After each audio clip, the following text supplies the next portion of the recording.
నెల్లూరు నగరానికి చెందిన పెద్దిశెట్టి కిరణ్ కుమార్ భూ విషయంలో తనకు జరిగిన అన్యాయాన్ని గురించి నెల్లూరు జిల్లా రాపూరులోని స్థానిక ఓ ప్రైవేటు కళ్యాణ మండపంలో మీడియా సమావేశం నిర్వహించారు.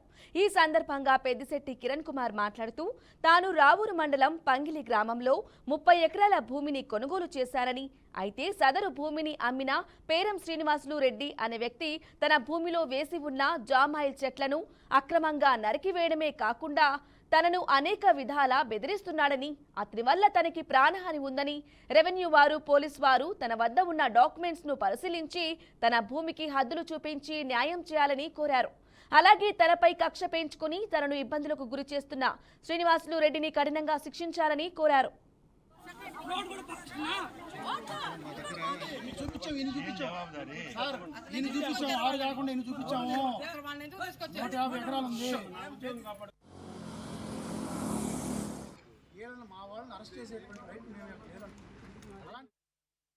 ఈరోజు ఏదైతే డక్కిలి మండలం మోపూరు సర్వే నెంబర్ 1లో ఏదైతే ఎంఆర్ఓ గారి రెవెన్యూ రికార్డుల ప్రకారము మేత పోరంబోకులో మా వాళ్ళైనటువంటి గిరిజనులు, యానాది, ఎరుకల, నక్కల వాళ్ళు గుడిసెలు వేసుకొని అక్కడ ఉంటే ఏదైతే అర్ధరాత్రి 12:30 గంటల ప్రాంతంలో ఫారెస్ట్ అధికారులు అక్కడికి వెళ్ళి మా వాళ్ళందరూ కూడా అరెస్ట్ చేసి ఏదైతే మహిళలందరూ కూడా భయభ్రాంతులకు గురి చేసి 8 మంది గిరిజనులను అక్రమంగా అరెస్ట్ చేసి వారిని విపరీతంగా కొట్టి చిత్రహింసలకు గురి చేశారు.